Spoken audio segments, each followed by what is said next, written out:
নমস্কার বন্ধুরা, আজকে বানাচ্ছি শিমের সর্ষের ঝাল।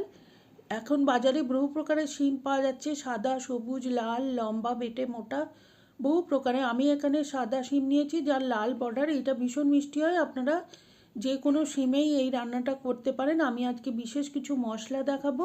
দুই ধারের সুতোর মতো অংশটা ছাড়িয়ে নিয়ে অর্ধেক করে কেটে নিয়েছি। তোমরা চাইলে গোটাও রাখতে পারো। এখন একটা মশলা বানিয়ে নেবো, সেই জন্য গ্রাইন্ডার জারে নিয়ে নিয়েছি 2 চামচ হলুদ সর্ষে, 2 চামচ কালো সর্ষে, 2 চামচ পোস্ত। আগে এটা ভালো করে একটু গুঁড়ো করে নিয়েছি, এতে করে মশলাটা খুব মিহি বানানো হয়। তো তারপরে দিয়ে দিয়েছি কাঁচা লঙ্কা আর নারকেল। নারকেলটা কিন্তু সাধারণত দেওয়া হয় না, কিন্তু দিলে স্বাদটা বহুগুণে বেড়ে যায়। ভালো মতো করে পেস্ট করে নিয়েছি। এখন কড়াইতে সর্ষের তেলে দিয়েছি কালো জিরে আর কাঁচা লঙ্কা ফোড়ন। ফোড়নের সুন্দর গন্ধ বেরিয়ে গেলে শিমগুলো দিয়ে অল্প ভেজে নেব। দিয়ে দিচ্ছি লবণ আর হলুদ। হলুদটা কমই রাখতে হবে। লবণটা দিয়ে ভালো করে ভেজে নিচ্ছি। আর তোমরা চাইলে কিন্তু এখানে পেঁয়াজটা স্কিপ করতে পারো। আমি মাঝখানে একটুখানি তেলের জায়গা করে সেখানে একটা বড় সাইজের পেঁয়াজ পাতলা কুচি করে দিয়ে দিয়েছি। তেলের মধ্যে হালকা একটু নেড়ে নিয়ে তারপরে শিমের সাথে মিশিয়ে ভেজে নেব।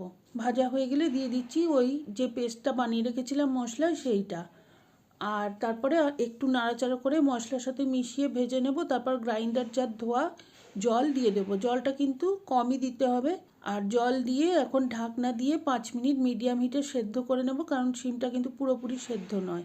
তো 5 মিনিট বাদে ঢাকনা খুলছি, দেখুন মোটামুটিভাবে জলটা শুকিয়ে গেছে আর শিমও কিন্তু সেদ্ধ হয়ে গেছে। এখন দিয়ে দিলাম হাফ চামচ চিনি। চিনিটা যাদের প্রবলেম আছে তারা ছাড়া সবাই দেবেন, এতে করে স্বাদটা বেড়ে যায়। আর দিয়ে দিচ্ছি একটা সিক্রেট ইনগ্রেডিয়েন্ট, 1 চামচ কাসুন্দি। এতে খুব সুন্দর ফ্লেভার হয়, টেস্টটাও অনেক গুণ বেড়ে যায়। আর দিয়েছি 2টো চেরা কাঁচা লঙ্কা। ঢাকনা দিয়ে 5 মিনিট রেখে পরিবেশন